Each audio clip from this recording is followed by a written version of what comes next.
Cámaras monitoreadas 24/7 y aviso a la policía. Contrata tu alarma hoy a mitad de precio y en 12 cuotas sin interés. Llama al 0800-222-8202. Nada es tan profesional como Prosegur Alarms. Vuelta por el universo. La vuelta al mundo en 2 horas. Check-in. Sábados 8 a.m. Check-out. Sábados 10 a.m. Medio de transporte. Vorterix Mar del Plata. Frecuencia 104.5. Streaming. vorterixmardelplata.com.ar. Vuelta por el universo. Todo lo que pasa en la Tierra.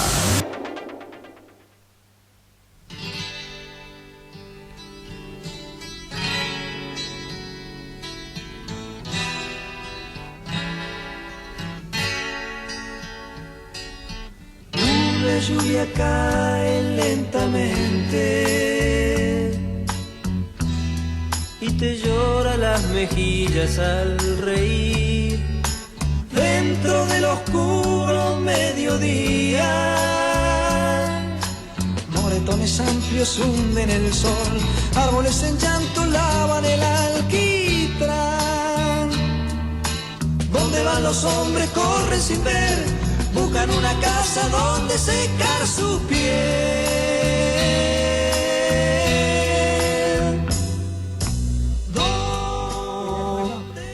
Qué bárbaro. Dame un poquito de ese estribillo, a ver. Cuando llueve. Qué bárbaro. Qué agudos tiene Miguel, ¿eh? Qué bárbaro. Un tipo de casi 80 años. Terrible los agudos de anoche. La verdad, me maravillé. Porque vos decís, no puede ser que este tipo, con todo lo que vivió, con todo lo que pasó, por un exilio, digo, la verdad que te marca y te marca muy, muy fuerte, no solamente en lo físico, también en lo emocional, en lo psíquico, y vos lo escuchás cantar en vivo y parece que estás escuchando un disco de Pedro y Pablo. Este es tremendo, los agudos, la afinidad que tienen en su voz, ¿no? Una voz que todavía está limpia, está cuidada, ¿eh? La verdad que da gusto. Dame un poquito más de Miguel Cantilo, ¿verdad? ¿Ves? Así, esos agudos que meten el disco son los que anoche se escuchaban. A ver. ¿Dónde va la gente cuando llueve? Estamos en el momento zurdo del programa, dedicado a Jabo. Tremendo, ¿eh? Qué va. Qué música, qué poesía, por Dios. ¿Cuánto falta de esto en el mundo? Dame más poesía, dame más amor. Dios. Tremendo. Es el momento hippie del programa. El momento hippie de Marcelo Rojas. Dame la peluca, digo. La vincha. Bueno, dejamos Pedro y Pablo porque se me pierde un lágrima. Dejamos el momento hippie del programa y nos concentramos en las noticias que no fueron tapa, pero que también fueron importantes, muy importantes en esta semana. Bueno, muy bien, me parece muy bien. Bueno, de Pedro y Pablo nos vamos a casi 13.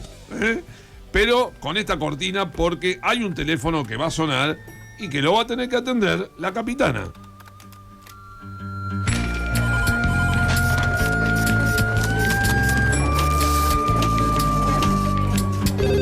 Teléfono. Evo Morales pidió levantar los bloqueos y anunció una huelga de hambre en medio del aumento de la tensión en Bolivia. El expresidente dijo que les pidió a sus seguidores que suspendan los cortes de carreteras que llevan 19 días e instó al gobierno de Luis Arce a abrir una mesa de diálogo para buscar soluciones. Después del mar, yo espero que mi boca nunca... Mientras tanto, la policía reprime y levanta algunos bloqueos. Cientos de policías desplegaron una operación conjunta con militares en el puente de Parotani. El expresidente se declaró en huelga de hambre hasta que el gobierno se siente a dialogar. Y en la marejada, yo no creo en la iglesia, pero creo en tu mirada. Hubo elecciones en Georgia y en medio de las denuncias de fraude, la Comisión Electoral de Georgia confirmó la victoria del oficialismo, algunos dicen prorruso. El organismo dijo que el recuento en alrededor del 12% de los colegios electorales no supuso un cambio significativo de los resultados, declarados ilegítimos por la oposición que acusa a Rusia de injerencia en el proceso.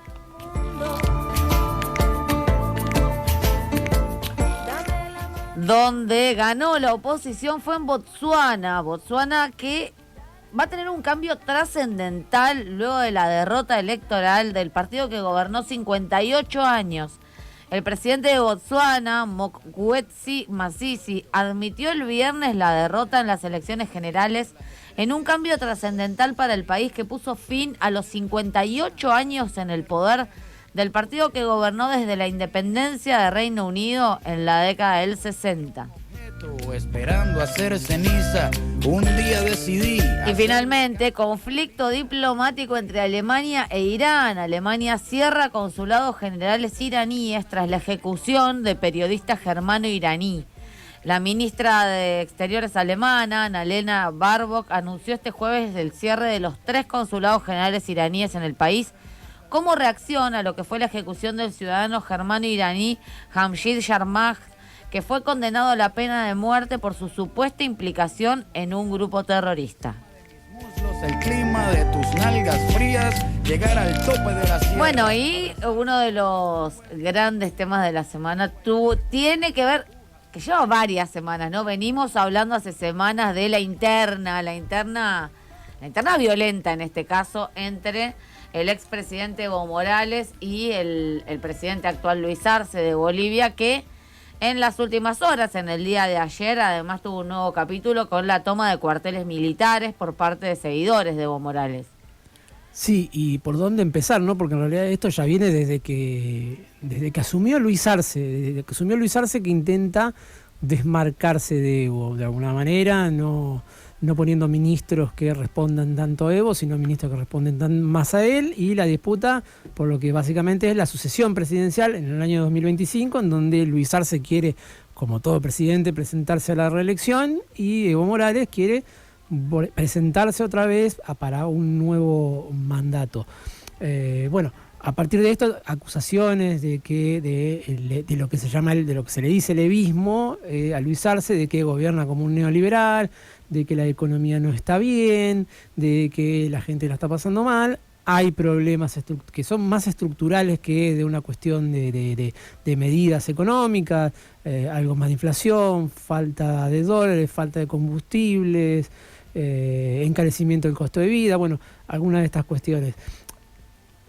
Antes, lo que está pasando ahora tiene que ver con algo que fue en septiembre, que el levismo le presentó un pliego de 16 puntos al presidente Luis Arce. La mitad tenían que ver con cuestiones económicas, con subsidios, bueno, con cuestiones que tenían que ver básicamente con la economía, pero una parte política que ahí sí ya entraba a jugar cuestiones que eran más de interés particularmente de Evo y del MAS. Por ejemplo, que se legalice, que se reconozca lo que es el Congreso de Laucaeñe, que es una localidad donde el MAS tiene es un fuerte bastión social y político, que queda ahí en el trópico de Cochabamba, cerca de donde están ocurriendo los hechos ahora.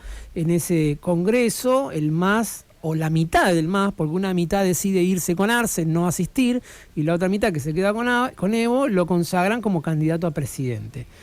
El presidente va a la justicia y trata de impugnar este Congreso, con lo cual la justicia no valida este Congreso, la justicia electoral boliviana no convalida el Congreso de Laucaeñe, y aparte el Tribunal Supremo de Bolivia también le dice a Evo que no se puede presentar a las elecciones porque la Constitución dice que ya está, que ya él tuvo los periodos que tuvo que tener y que no puede presentarse.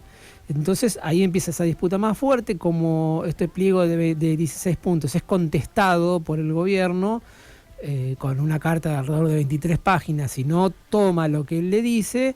Empieza una movilización, una marcha, se llama Marcha por la Vida o algo por el estilo, donde van desde Cochabamba van a llegar hasta La Paz. Algo que hay que decir, que lo hablábamos en estos días y lo hablábamos hoy fuera de aire, que tiene que ver con una forma más tradicional de hacer política en Bolivia previa al gobierno de Evo Morales. Uno recuerda como grandes hechos las guerras del agua, las guerras del gas, allá a principios de los 2000, estas grandes manifestaciones que parten de distintos puntos del país hacia la capital y que en muchos casos terminan con episodios de violencia. Llamó también la atención en la semana, porque parece que hubiera pasado más tiempo, pero fue justamente durante esta semana el atentado, o supuesto atentado, no la discusión que se dio sobre el tiroteo al auto en el que viajaba, el vehículo en el que viajaba Evo Morales, ¿no?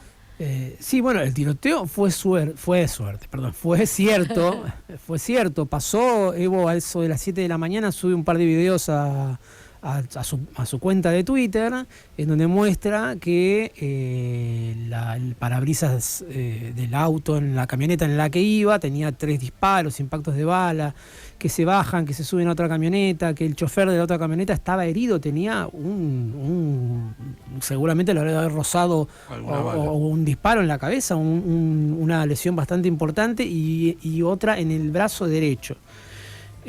Bueno, con el correr de las horas, la gente del lugar, porque él se estaba dirigiendo también ahí en la zona del Trópico de Cochabamba a un programa de radio que tiene los domingos por la mañana, a las 7 de la mañana. La gente que lo sigue a Evo siguió a estas camionetas y encontraron que entraron a una división, destacamento de la 9ª división del ejército boliviano. Después el mismo gobierno reconoció que esto era cierto, que eran unos policías y que entraron a este destacamento y que después se lo llevó un helicóptero. El ministro de Gobierno, Eduardo del Castillo, lo que dice es que había un control antidrogas, un operativo que se hace comúnmente, que habían detenido alrededor de 15 autos y que el 16º auto no quiso parar, aceleró, disparó y el vehículo de Evo Morales. Exactamente, claro. Y atropelló a uno de los policías. Digo, obviamente que de acá parece que el hecho es uno, pero que las interpretaciones son varias. Absolutamente distintas. Sí, claro. Y lo que sí difiere es que Evo dice que el auto en el que estaba él, o la gente con la que estaba él, no disparó. En eso difieren. Más allá de que hay una versión y una contraversión de algo, estoy seguro que en algún momento se tiene que hacer justicia, y que a todo el mundo le llega, tarde o temprano, y que no va a poder salvarse de este proceso penal por el que está siendo juzgado, investigado y donde tiene que ir a declarar, porque él con estos episodios está tratando de embarrar la cancha. A mí me gustaría que Evo Morales se presente en tribunales y declare sobre delitos de trata de personas y violación, que son casos muy, muy graves. Se habla de 5 chicos menores de edad que fueron pasados de un lugar a otro sin el consentimiento de los padres de esos menores. Por eso digo, para hablar y para denunciar, primero tenés que tener la cola limpia. Claro, hay una cuestión también con estas denuncias. En el mismo pliego decía que se cese la persecución a Evo, que tiene como, creo que son 8 causas penales, claro. Algunas iniciadas en el gobierno de Janine Áñez, pero reflotadas ahora. Que puedes tener razón en alguna, no en todas, en ninguna, de que él es inocente, pero tiene que ir a declarar. Exacto. No puede soslayar el que tiene que presentarse ante la justicia. Las causas, los procesamientos hay que transitarlos, y si la justicia determina la inocencia... Se tiene que llamar a derecho. Y tiene si la que ir justicia a determina la inocencia, lo determinará justamente la justicia. Son causas muy graves. Estamos hablando de menores y de violación de menores. Ojo, es muy jodido, muy grave las denuncias que tiene. Lamentablemente, digo, esto está teñido de la interna, ¿no? De la interna entre los dos sectores del MAS, y entonces siempre es, bueno, esto es porque el otro me quiere sacar de la cancha, el otro me quiere proscribir, el otro me quiere meter preso y ahora me quieren matar. Y bueno, pero el levismo también ha acusado de cosas tremendas al gobierno de Arce, los ha acusado de narcotraficantes, de corruptos, de estar con la CIA, con el imperio, pero es como una cuestión de yo ya no te escucho y todo lo que vos haces está mal y es porque sos esto. Y el gobierno entra también en una lógica similar, porque algunos diputados que pertenecen al sector de Arce también dijeron, no, eso fue un autoatentado. Bueno, ya están en una posición demasiado antagónica y en donde todo lo que pase entra dentro de esa interna. ¿Sabés cuál es el problema de toda esta división y esta confrontación extrema y encarnizada? El pueblo, la gente. la gente que está en el medio. Sí, porque la gente no lo está tomando bien. Y Claro. decir que no hay un gran opositor. Eso es lo que iba a plantear justamente, porque la división del movimiento al socialismo, y no solo una división, sino esta división violenta del movimiento al socialismo, lo que genera es la posibilidad de la aparición de un Camacho, una Yanina Áñez, digo, cualquiera de estas figuras que han sido de la oposición. Hoy no están ellos dos, digo, pues. Pero se mantienen en el gobierno justamente porque no aparece una figura de la oposición de estas características que podría encabezar una rebelión. Antes de que se nos termine la contratapa, hablar un poquito también de lo que fueron las elecciones en Georgia, porque habíamos hablado la semana pasada también de las elecciones en Moldavia. Estas elecciones en Georgia y en Moldavia, en este ex espacio soviético, están generando mucho run por parte de la Unión Europea, sobre todo, y por parte de Rusia, porque, bueno, se definen estos gobiernos si el alineamiento se da hacia la Unión Europea o hacia Rusia. Y el triunfo de Sueño Georgiano, el partido que es oficialismo en Georgia hace ya unos cuantos años, este triunfo se vende como un triunfo de un partido prorruso. Lo cierto es que Sueño Georgiano lo que ha planteado es: necesitamos hacer un equilibrio para no ser la próxima Ucrania. Porque en algún momento, digo, y esto ya pasaron muchos años, pero en el año 2008, justamente ante la posibilidad de que Georgia ingresara a la Unión Europea y a la OTAN, Rusia invadió, pero fue un proceso muy breve, en 48 horas, poco más de 48 horas se resolvió. Rusia mantiene control sobre el territorio de Abjasia y Osetia del Sur en Georgia desde ese entonces, ya desde antes, pero consolidado a partir del 2008. Y lo que observan los georgianos es, bueno, justamente alinearnos a la Unión Europea nos va a convertir en el próximo blanco de Rusia. Alinearnos absolutamente con Rusia nos un poco los genera una sanción, o puede generar por parte de la Unión Europea una... Claro, está tratando de hacer un equilibrio. Un equilibrio que es muy difícil. Los partidos de la oposición son absolutamente proeuropeos, y Sueño Georgiano no comenzó como un partido prorruso, pero obviamente la realidad de la gestión lo pone en un lugar de equilibrio. Inclusive en parte de la campaña había algunas banderas de Sueño Georgiano que mostraban como que la cuestión del camino hacia Europa estaba viva. Obviamente no querían mostrar que eran totalmente antagónicos a los partidos de oposición, pero no fue que nació como un partido totalmente prorruso. Obviamente que esta victoria lo que generó es las denuncias de fraude por parte de la oposición, y justo fue apoyadas por la Unión Europea. Apoyadas por la Unión Europea, que unos días después sacó su informe sobre aquellos países que son candidatos a entrar a la Unión Europea en algún momento, y ese reporte es la evaluación de las recomendaciones que da la Unión Europea para entrar, si se están cumpliendo o no. En el caso de Georgia venía como con este mismo gobierno, había tenido determinadas medidas que la hacían como una candidata potable, hasta el momento en que Georgia, hace muy poco, hace unos meses, entre un año y unos meses, sancionó una ley que es sobre la injerencia de organizaciones, ONGs extranjeras dentro del país. Ley que se consideró casi una copia de la legislación rusa. De la legislación rusa, exactamente. Estas leyes lo que hacen es limitar el financiamiento externo de organizaciones no gubernamentales, o inclusive de partidos políticos extranjeros, o de organizaciones gubernamentales, pero de otros países. Rusia tiene una ley muy dura al respecto. La Unión Europea no sé si tiene una también, o estaba haciendo una, y Estados Unidos tiene una ley del año 38 que, si bien no la ha usado muchas veces, nunca la derogó, y es también una ley bastante dura con respecto a la posibilidad de que organizaciones extranjeras hagan lobby dentro de Estados Unidos. Bueno, para ir cerrando este bloque de la contratapa, tengo una dedicatoria para un amigo mío, para Nicolás Maduro, porque... Otro de tus amigos. Claro, otro de mis amigos, sí, otro de los que está cancelado en mi agenda. Haciendo amigos con Marcel. A mí me pone muy contento de que Brasil se haya puesto los pantalones largos, y que el canciller Celso Amorín prácticamente se ha cortado de cuajo, la palabra que le encanta a Javo usar, de cuajo. Con la motosierra. Con la motosierra. La relación diplomática entre Brasil y Venezuela, Porque el señor Maduro está ofendido porque dice que lo vetaron para entrar en los BRICS. Y escuchen las palabras, las declaraciones hipócritas de este energúmeno que dice: se está reproduciendo hacia mí el odio, la exclusión y la intolerancia. Justamente lo que vos le das al pueblo venezolano.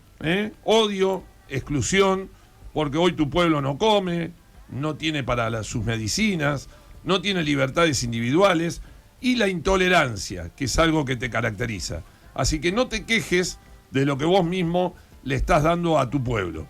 Felicito al canciller Celso Amorín, que no solamente vetó a Venezuela de los BRICS, sino que también cortó relaciones diplomáticas, porque el señor Maduro, como está ofendido, retiró a su embajador de Brasil, al embajador venezolano Manuel Badel.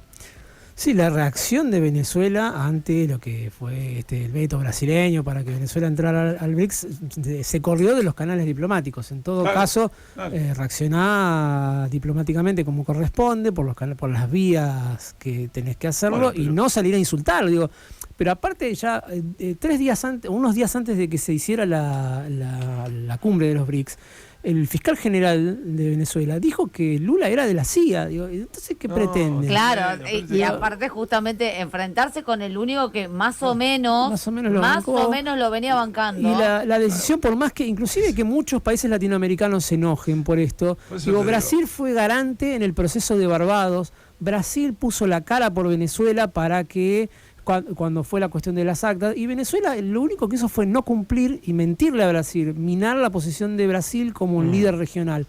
Y eso Brasil no lo iba a dejar pasar. Y Lula particularmente. Bien, por eso digo, felicito a Brasil. Bueno, ¿qué querés por 2.50? Si es un burro con poder. No, los burros no pueden racionalizar el pensamiento. Y por otro lado, bueno, deseo que Maduro se quede solo como Tom Hanks en Náufrago, pero con una excepción. No quiero que ni siquiera Wilson le hable. Antes de irnos a la música, hablemos de un resultado de elección que salió bien. Bueno, Botsuana. Por fin algo que salió bien. En Botsuana, porque después de 58 años que gobernaba el oficialismo, poquito. 58 años gobernando el mismo partido, que gobernaba desde la independencia del país, como el PRI, ganó la oposición.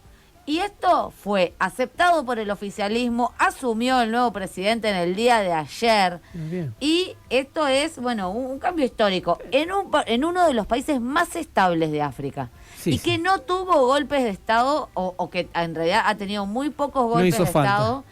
Exactamente, en todos estos años. Así que celebramos esta elección de Botsuana y nos vamos al corte con música de este país, que nunca escuchamos aquí música de Botsuana. Así que les traigo un poquito de la música con Makatsi Entertainment, este tema que se llama We Are One. Y hay que decir, mientras esperamos que ingrese la música, ¿qué dijeron? Que dijo Boko, el nuevo presidente de Botsuana. Lo que ha ocurrido hoy eleva nuestra democracia a un nivel superior. Significa que hemos asistido a una transición democrática pacífica y ordenada de un régimen a otro. Y esto ocurrió a la vista de todos los ciudadanos del país con su plena participación y apoyo. Esta elección, la jornada electoral que se dio el miércoles, incluía también la elección de, por supuesto, parlamentarios, concejales, y más de 1 millón de votantes estaban llamados a las urnas, de una población de unos 2,5 millones de personas. La música y las imágenes de Botsuana, y nos vamos al corte.